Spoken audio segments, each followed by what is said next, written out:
Ryan, do you feel like the defense has been kind of the constant thing throughout the season that has kept you guys not afloat, but kept you guys on this upward trajectory? Yeah, I mean, that's the focal point of our team. That's what Coach Mack likes to make our identity is toughness and defense. We have a goal to be a top 20 defensive team. I think as of right now we're 13th. So the thing about defense is, you can always control it. You can be consistent with it, and sometimes you just can't control when the ball is going in the hole.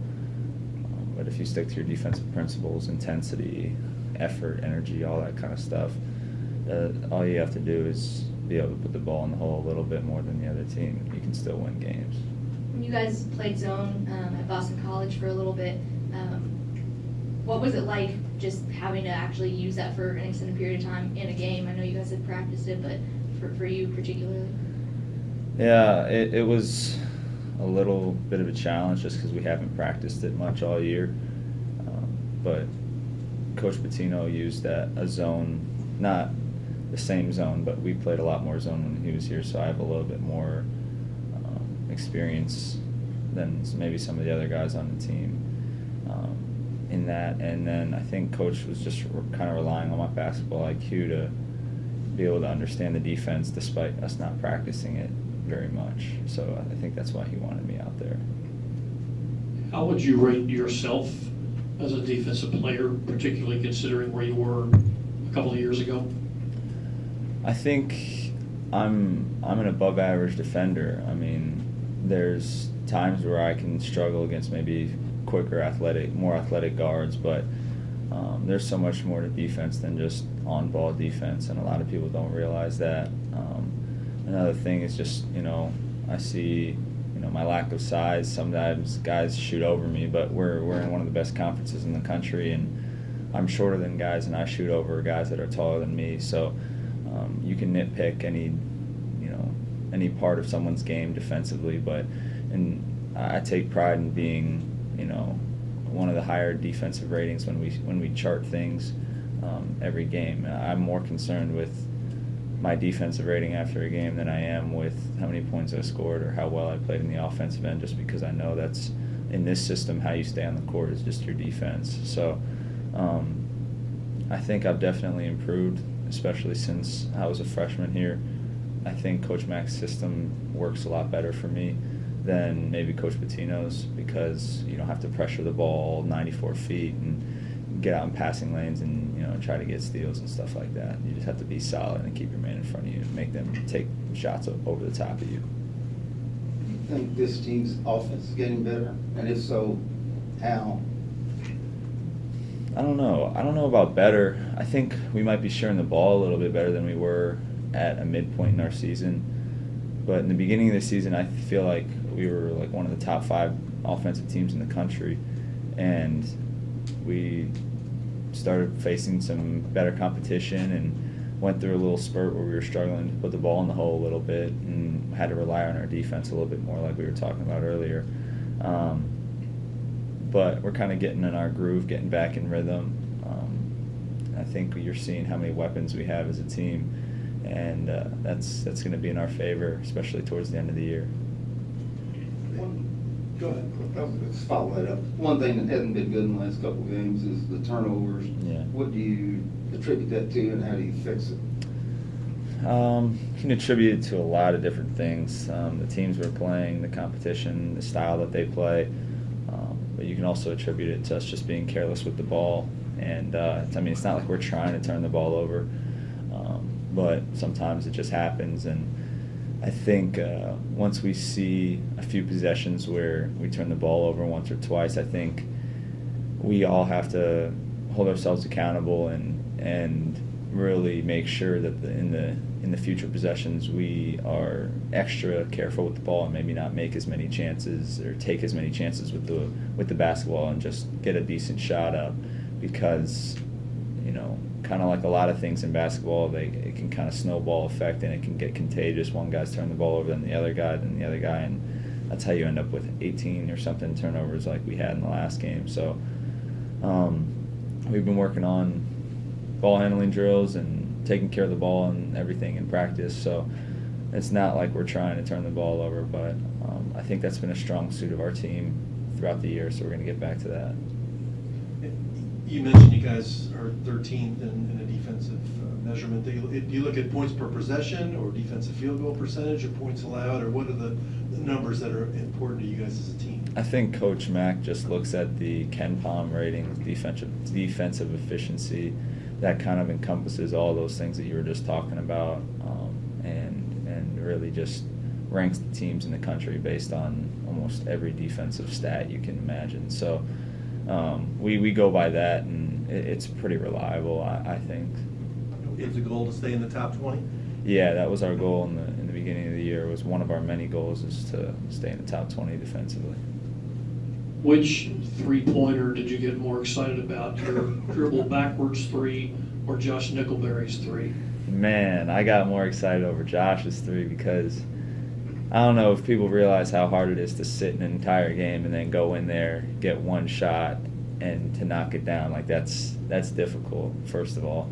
Second of all, I was happy for him because I know how hard he works in practice and what he brings to this team in terms of getting us ready for games and competing every day in practice and just getting us all better, which is going to make him better in the future. And then third, I know his family was in town because that's his home state. So, man, I was just happy he got to knock a shot down in front of his family. The Florida State game over here, Brian, feels like a couple of lifetimes ago. Yeah. Coach Mack came in and talked about being manhandled that day. Mm-hmm. How has that experience affected what's happened since and the winning streak that you're on? I think it woke us up a little bit, and getting punched in the mouth like that can kind of wake you up and realize that you got to take everybody as an elite opponent that can knock you on your ass any day. Sorry, excuse my language, but there's no really better way to say that. And when you're not ready for it or something like that happens, it really shocks you, kind of wakes you up. Your team is shooting well from three, especially recently. Some of that's just making tough shots, and some of it is getting open looks. What do y'all do offensively to create those open looks? I mean, I think Coach Mack and our coaching staff does a great job of seeing what teams do defensively in terms of their defensive schemes, how they play ball screens, how they play off the ball when there's a screen going on, all these different little things. And we have so many plays that they tend to run the plays that they think will be most effective based on that team's defensive schemes.